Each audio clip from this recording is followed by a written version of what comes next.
Olá, queridos e queridas amantes da matemática, tudo bem com vocês? Sejam bem-vindos a essa aula.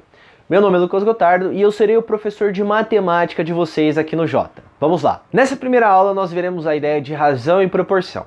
A razão nada mais é do que a divisão entre dois números reais e a proporção é a igualdade entre duas razões. Antes da gente ver a ideia do que é a razão, do que é a definição dela e quais são os exemplos que a gente pode analisar, eu tenho dois recadinhos para vocês, tá? Vocês podem tirar as dúvidas de vocês através do Instagram e também através do WhatsApp. Tá? O WhatsApp é aquele grupo que nós temos lá e o Instagram é esse que está aparecendo aqui, porque às vezes tem muitos contatos, vocês não conseguem achar o meu, tá bom? Recomendo que vocês sigam também esse Instagram, por quê? Porque lá eu posto os resumos e também algumas aulas. Onde você encontra essas aulas? Você encontra nesse canal do YouTube. Essas aulas são diferentes dos conteúdos que nós estamos vendo aqui. E toda aula tem uma lista de exercício e isso já dá o gancho para o nosso segundo recado. Já ia falar terceiro recado.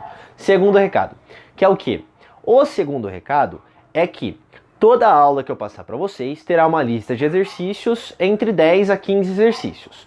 Sempre quando você terminar a aula, não tiver mais dúvida, você vai assistir a resolução desses 3 exercícios. Como assim resolução? Toda aula eu passo o conteúdo e também passo a resolução desses exercícios em vídeo. Porém, a gente vai combinar o quê? Você vai assistir somente os 3 primeiros. O restante, você tenta fazer sozinho. Se não conseguir, tira a dúvida ou assiste a resolução do exercício, beleza? Por quê? Porque é importante que a gente deixe claro a ideia de ensino e aprendizagem. Ensino, o que é? É o que nós estamos fazendo aqui. Eu vou passar o conteúdo aqui no quadro, certo? Vou dar alguns pitacos, vou passar alguns exemplos, vou resolver exercícios com vocês. A aprendizagem, ela é individual. Cada um vai conseguir encontrar a sua com o tempo. Por exemplo, eu preciso assistir a aula, anotar e depois revisar novamente para o conceito ficar claro na minha cabeça. Porém, existem pessoas que só de ouvir já está claro, já consegue fazer os exercícios. Beleza? Então vai estar junto aqui, não sei se na descrição ou vai estar lá linkado no canal para vocês, mas depois a gente fala isso, certo? Sem mais enrolação, vamos à nossa aula. Então vamos à primeira parte da aula, onde nós vamos definir o que é a ideia de razão e também analisar onde pode aparecer e como pode aparecer isso, ok? Então vamos lá. A gente vai considerar aqui dois números reais, A e B, com esse B sendo diferente de zero, eu já explico por que ele é diferente de zero. Chama-se de razão de A para B o quociente A sobre B, ou seja, o resultado da divisão de A sobre B. Aí a gente pega, por que o B tem que ser diferente de zero? Pelo seguinte, a gente não pode fazer o quê? Divisão por zero, certo? Então não posso fazer aqui nesse caso A sobre zero. Então por isso que o B tem que ser diferente de zero. Ou ainda pode aparecer dessa forma aqui, ó, A dois pontos B. Geralmente a gente vê isso quando a gente trabalha com o quê? Com escala, tá? Então, como que pode aparecer isso ou onde vai aparecer isso? Ó, então aqui a gente tem 3 exemplos onde pode aparecer velocidade média, densidade demográfica e escala. São só esses 3 exemplos? Claro que não, tá? Pode ser que apareçam em outras razões lá, outras ciências também, tá bom? E aí nós temos um outro exemplinho aqui. Então vou pensar no primeiro exemplo aqui, ó. O que é a ideia da velocidade média? A velocidade média é a razão do deslocamento, certo? Esse deslocamento ele pode ser dado em metros ou em quilômetros. O sistema internacional é metros e usualmente, né, o nosso carro, por exemplo, ou a moto, ou o ônibus, ou o sistema que a gente usa lá, ele trabalha em quilômetros por hora, certo? Que é dividido por quem, ó? Dividido pelo nosso tempo aqui, certo? E aí pode ser dado em quilômetros por hora ou metros por segundo, depende de onde a gente está trabalhando e quais dados que ele deu, tá bom? O segundo conceito aqui, densidade demográfica, certo? Então aqui, ó, a densidade demográfica é o quê? É o número de habitantes, seja do país lá, da cidade ou até do bairro que ele está trabalhando, dividido pela nossa área do nosso bairro, da nossa cidade e assim por diante. Por exemplo, eu vou pegar a cidade de Londrina, que é onde eu moro. A cidade de Londrina tem uma densidade demográfica muito menor que quem? Que o centro de São Paulo, por exemplo. Porque lá tem muitos prédios e é uma região muito grande, certo? Como que vai ser dado essa densidade demográfica? Essa densidade demográfica é dado pelo número de habitantes dividido pelo nosso quilômetro quadrado, certo? Porque a gente está trabalhando com a área aqui. E por último, a nossa escala. O que é a ideia da escala? A ideia da escala é quando a gente pega lá o comprimento do desenho, ou do mapa, ou da maquete que a gente está trabalhando, dividido por quem? Pelo comprimento real, certo? Então, se nós trabalharmos lá com o nosso globo terrestre, por exemplo, em algum lugar vai estar a escala que ele está dimensionado lá. Então, o que quer dizer isso? Quer dizer que cada pedacinho daquele, se ele fala que está 1 para 200, por exemplo, cada pedacinho que a gente medir lá vale 200 na vida real, beleza? Se a gente pega um pedaço desse tamanho, cada pedaço desse aqui vale 200 na vida real. A escala pode ser que ela apareça sem a nossa unidade aqui, ó, tá vendo que isso aqui tem uma unidade, isso tem uma unidade, ou pode ser que ela apareça com unidade. Por quê? A gente está trabalhando com comprimento, ou seja, nós estamos trabalhando lá com centímetro, com quilômetro, com metro, tá? Então existem mapas que aparecem lá 100, por exemplo, 1 para 200 só, ou existem mapas também que aparecem assim, 1 para 200 quilômetros. O que quer dizer aquilo? 1 centímetro equivale a 200 quilômetros na vida real. Aí tem que fazer as devidas transformações, então pode aparecer das duas maneiras. E por último, vamos pensar em um exemplinho aqui para a gente ver como é que vai aparecer essa ideia de escala. Então vamos lá. Ó. Em uma fazenda, temos 48 animais, sendo porcos e galinhas. Determine a razão do número de galinhas pelo número de porcos, sabendo que tem 12 galinhas. Então vou fazer nesse canto aqui, ó. Ele quer o quê? A razão do número de porcos pelo número, a razão do número de galinhas pelo número de porcos. Presta atenção aqui, ó. É importante nós analisarmos essa ideia, ó. Razão de A para B. Tá vendo que quando eu falo razão de A para B, o A, ele veio aqui, ó, no meu numerador e o B veio no meu denominador. Então é importante eu manter o quê? Eu manter essa ordem. Sempre o primeiro elemento vai vir em cima e sempre o segundo elemento vem embaixo, tá? Tá vendo que eu falei numerador e denominador? Isso aqui a gente está trabalhando com a ideia de fração. Aí eu já lembrei de um outro recado que eu precisava dar no começo e eu esqueci. Mas vamos lá. Se você tem dificuldade ou se você não lembra alguns conceitos de soma, subtração, multiplicação e divisão de números inteiros, ou seja, quando eu pego lá 1515 mais 230, quanto eu faço a conta? Quanto que dá essa conta? Ou 1520 dividido por 120, como que eu faço essa divisão? Como eu faço essa multiplicação? Tá? Aqui embaixo tem 3 links para vocês. O primeiro link é a ideia de como a gente faz essas 4 operações trabalhando com os números inteiros, tá? Que foi esse que eu falei verbalmente. O segundo link é como a gente trabalha com o quê? Com fração, como eu faço soma de fração, como eu faço divisão de fração, como eu faço subtração de fração, como eu faço multiplicação de fração, como eu faço simplificação de fração, tá? São todos esses conceitos aí. E o último link é como vocês fazem as operações entre os números decimais, quando a gente trabalha com quem? Com vírgula, beleza? Então, se você, novamente, não lembrar de algum desses conceitos ou tiver dificuldade, recomendo que vocês assistam eles com o tempo, tá? Porque isso a gente vai pegando com o tempo. Os próximos exercícios que a gente for fazer, a gente vai trabalhar bastante com fração, tá? Com simplificação. Então, recomendo que vocês assistam pelo menos a ideia de fração. E também isso vai dar uma base boa para vocês na química e na física, tá? Então, voltando aqui, ó. Ele diz para nós que eu tenho o quê? Tenho 48 animais, certo? Desses animais, eu tenho o quê? 12 galinhas. Desculpa. E ele quer o quê? O número de galinhas pelo número de porcos. Então vamos colocar aqui, ó.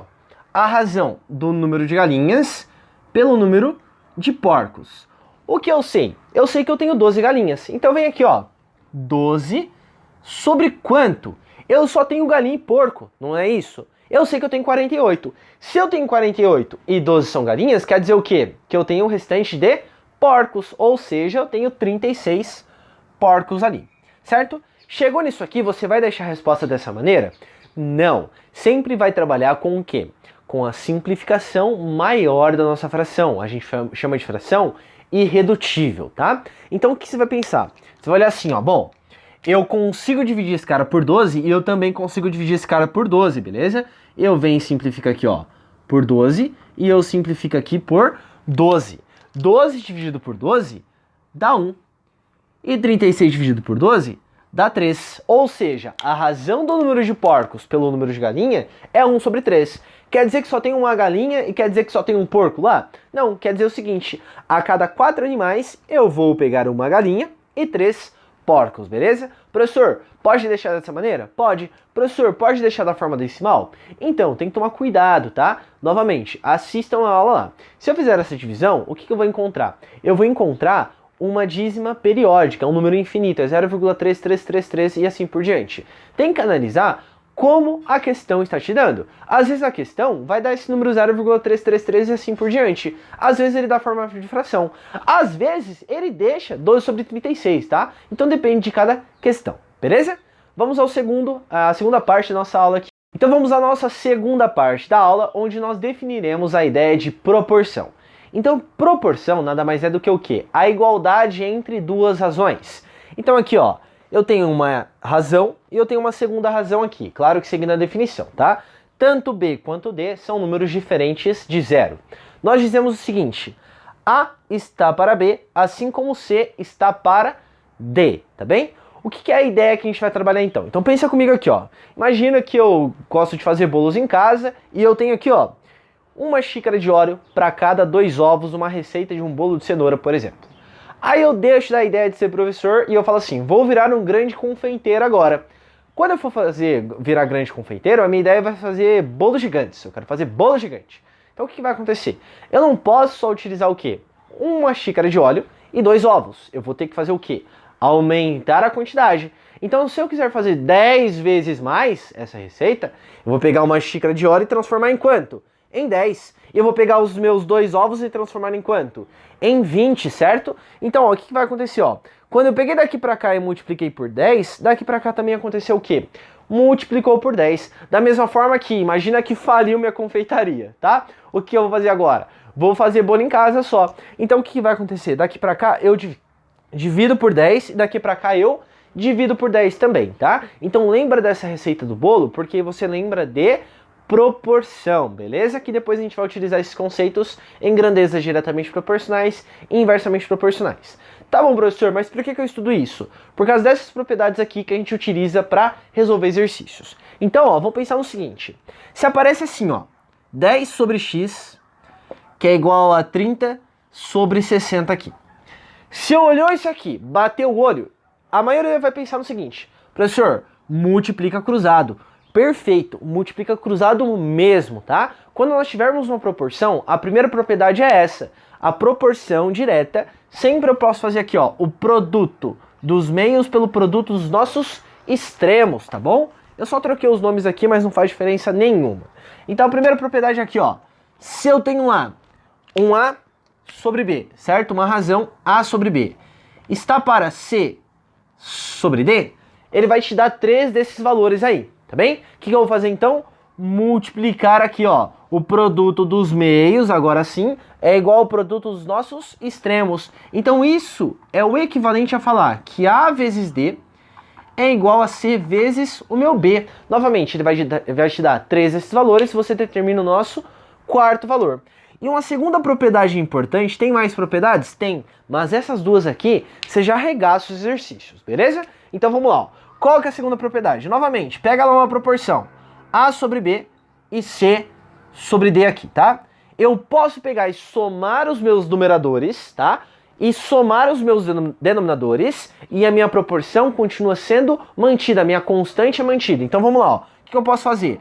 A mais C aqui e colocar uma igualdade, tá vendo, ó? E somar aqui embaixo, B mais D.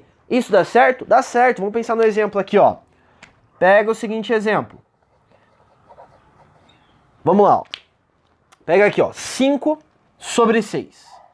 Beleza? 5 sobre 6, o que eu posso fazer? Lembra da ideia aqui, ó? Se eu multiplicar, eu tenho que multiplicar embaixo. Então vamos multiplicar aqui, ó, por 4, tá? Então 5 vezes 4 vai dar 20. E 6 vezes 4 dá 24. Aí eu vou utilizar essa propriedade. O que é essa propriedade diz? Posso somar os numeradores dividido pela soma dos meus denominadores, se tiver ali uma proporção. Então vamos lá, ó. 5 mais 20 dá 25, ok? E aqui embaixo 6 mais 24 dá 30. E é mantido? É mantido, porque veja bem, ó. Se eu pego esse cara aqui e divido por 5, vai dar 5. Se eu pego esse cara aqui e divido por 5, vai dar quanto? Vai dar 6. Isso daqui a gente não vai acabar utilizando por enquanto. A maioria dos exercícios resolve dessa maneira. Mas na segunda aula, quando a gente for trabalhar com grandezas diretamente proporcionais e grandezas inversamente proporcionais, isso daqui vai ser muito útil para a gente resolver lá os problemas que envolvem grandezas diretamente proporcionais, porque a gente resolve assim. Beleza? Então, pessoas, na aula de hoje era isso. Espero que vocês tenham aproveitado essa aula, tá bom? Novamente, tem lista de exercícios que vocês já podem começar a fazer assistindo os 3 primeiros exercícios, lembra do nosso combinado. Vocês podem tirar dúvidas nesse Instagram aqui também, assim como acompanhar resumos e acompanhar outras aulas diferentes dessa nesse canal aqui, beleza? Não deixem acumular esse conteúdo, tudo bem? Porque tudo isso é uma sequência, a gente está aprendendo a andar de bicicleta, beleza? Ficou com dúvida? Manda mensagem, a gente vai tirando as dúvidas. Muito obrigado por assistir essa aula, até a próxima aula, bons estudos e tchau, tchau!